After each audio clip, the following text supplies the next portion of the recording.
2022년 12월 9일 금요일 금요 예배에 참여하신 여러분을 축복합니다. 수요 예배와 금요 기도회는 구약의 시가서를 중점적으로 다루고 있는데요. 두 번째 구약의 시가서 바로 시편을 보려고 합니다. 이번 수요일에 시편 1편을 보았죠. 오늘은 시편 2편을 살펴보려고 합니다. 함께 읽을 본문의 말씀은 시편 2편 1절로 12절입니다. 제가 받들어 봉독하겠습니다. 시편 2편 1절로 12절 말씀입니다. 어찌하여 이방 나라들이 분노하며 민족들이 헛된 일을 꾸미는가? 세상의 군왕들이 나서며 관원들이 서로 꾀하여 여호와와 그의 기름 부음 받은 자를 대적하며 우리가 그들의 맨 것을 끊고 그의 결박을 벗어버리자 하는도다. 하늘에 계신 이가 웃으시며 주께서 그들을 비웃으시리로다. 그때 분을 바라며 진노하사 그들을 놀라게 하여 이르시기를 내가 나의 왕을 내 거룩한 산 시온에 세웠다 하시리로다. 내가 여호와의 명령을 전하노라. 여호와께서 내게 이르시되 너는 내 아들이라. 오늘 내가 너를 낳았도다. 내게 구하라. 내가 이방 나라를 네 유업으로 주리니 네 소유가 땅 끝까지 이르리로다. 내가 철장으로 그들을 깨뜨리며 질그릇같이 부수리라 하시도다. 그런즉 군왕들아 너희는 지혜를 얻으며 세상의 재판관들아 너희는 교훈을 받을지어다. 여호와를 경외함으로 섬기고 떨며 즐거워할지어다. 그의 아들에게 입맞추라. 그렇지 아니하면 진노하심으로 너희가 길에서 망하리니 그의 진노가 급하심이라. 여호와께 피하는 모든 사람은 다 복이 있도다. 아멘. 신약의 저자들은 시편 2편의 내용을 적극적으로 예수 그리스도의 왕되심에 적용하고 있습니다. 2편은 네 부분으로 나누어 볼 수 있는데요. 시편 2편의 구조를 살펴보면 첫 번째 1절로 3절 말씀이죠. 열왕들의 반란이라는 제목을 붙일 수 있을 겁니다. 4절부터 6절까지는 시온산에 왕을 세우는 장면이 나오죠. 7절로 9절 말씀은 왕에 대한 약속을, 10절로 12절 말씀은 종말론적 권고사항을 이야기하고 있습니다. 그러면 첫 번째 구조를 한번 내용을 살펴볼까요? 1절로 3절이죠.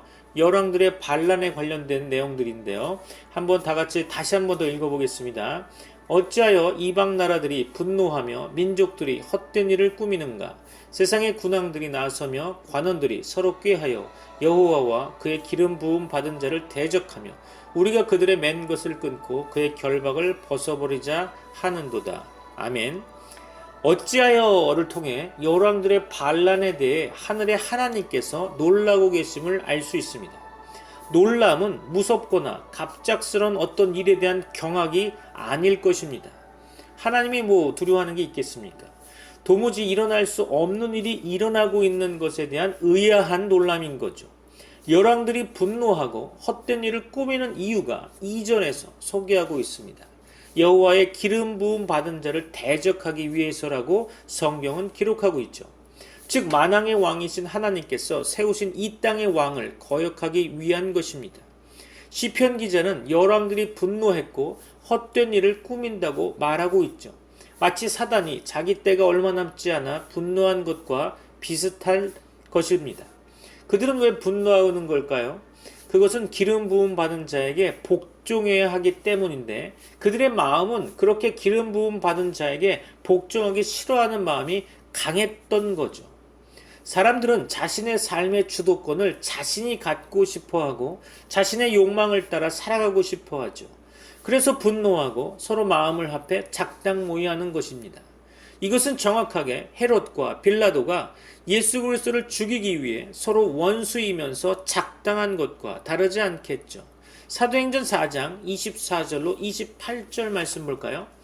그들이 듣고 한 마음으로 하나님께 소리를 높여 이르되 대주제여 천지와 바다와 그 가운데 만물을 지은 이시오 또 주의 종 우리 조상 다윗의 입을 통하여 성령으로 말씀하시기를 어찌하여 열방이 분노하며 족속들이 허사를 경영하였는고 세상의 군왕들이 나서며 관리들이 함께 모여 주와 그의 그리스도를 대적하도다 하신 이로소이다.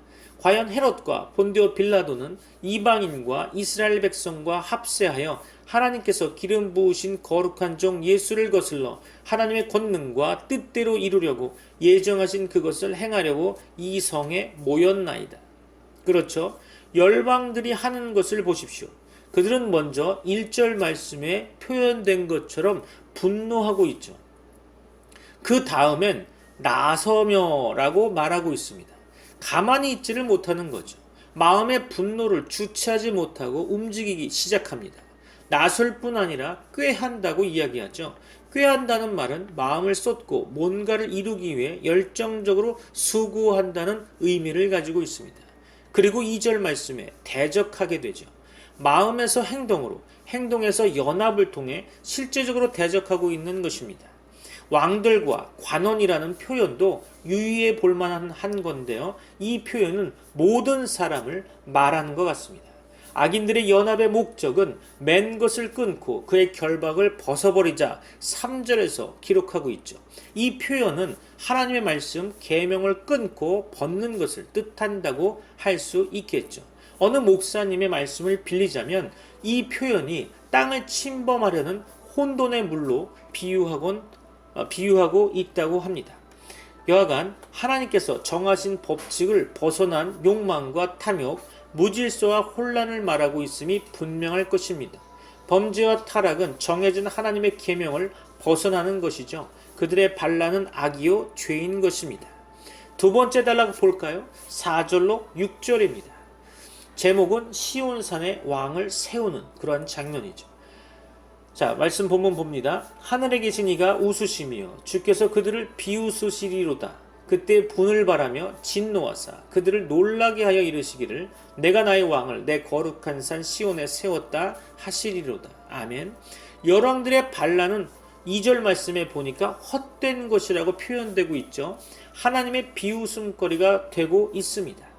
왜냐하면 그러한 노력들은 하나님 보시기에 아무것도 아니기 때문이죠.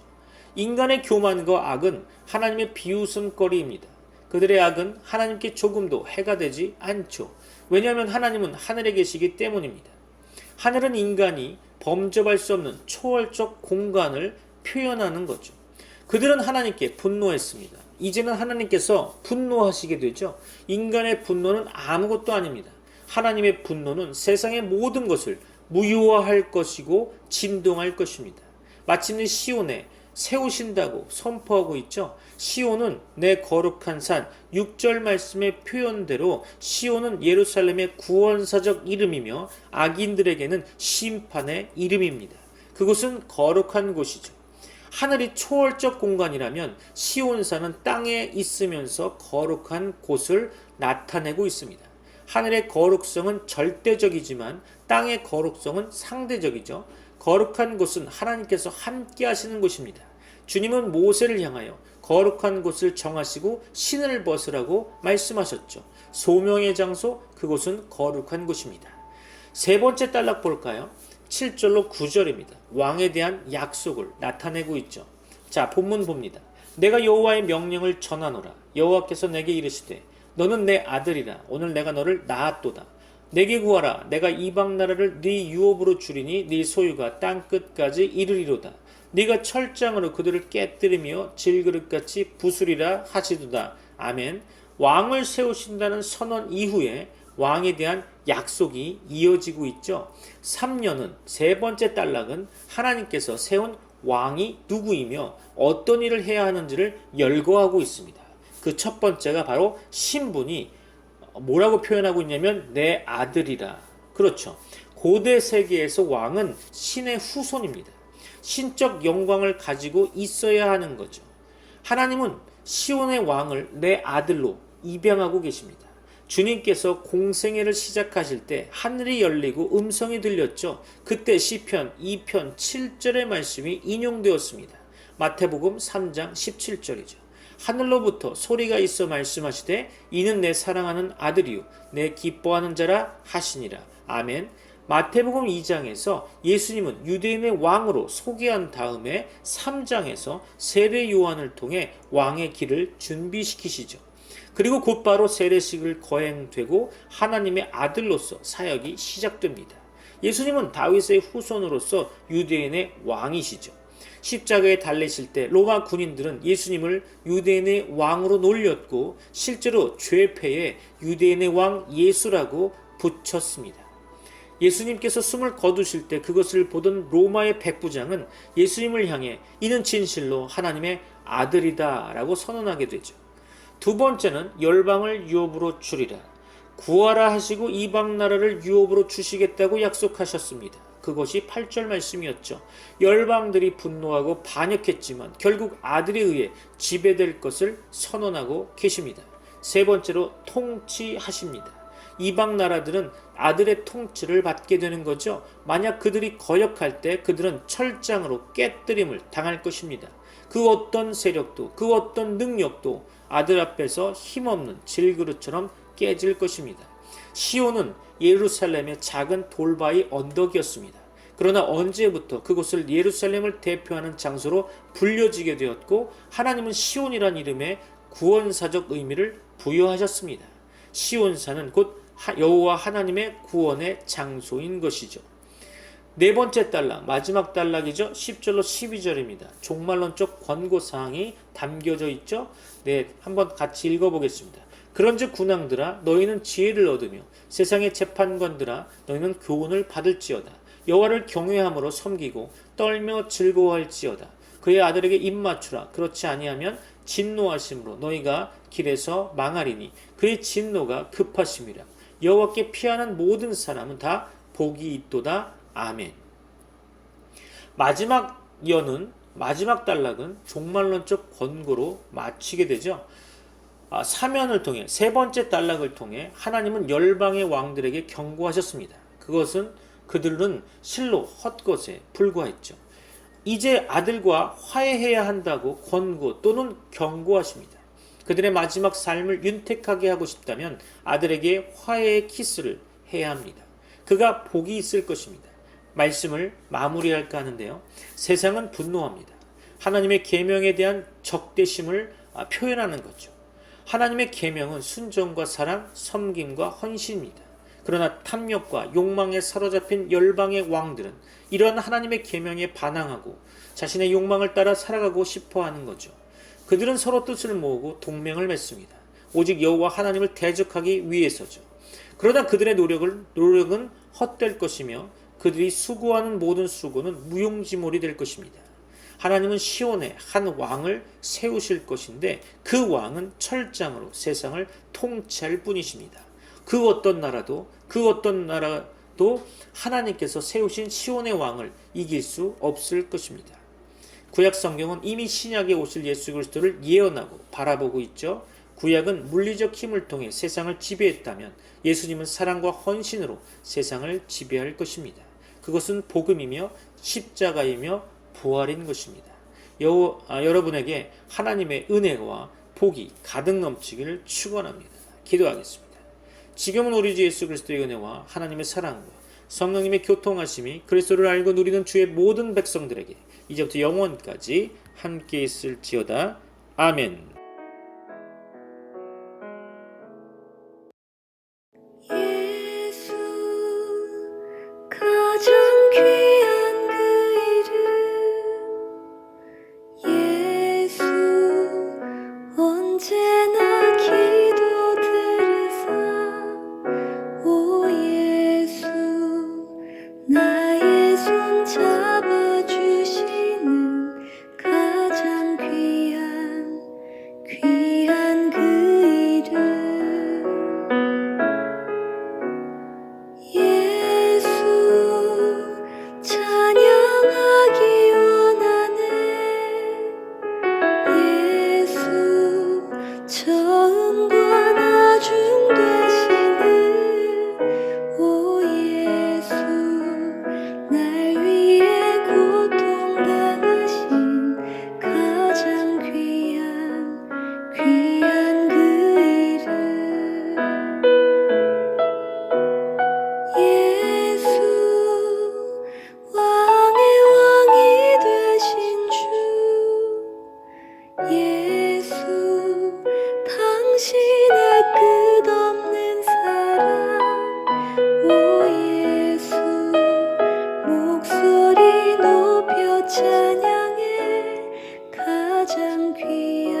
비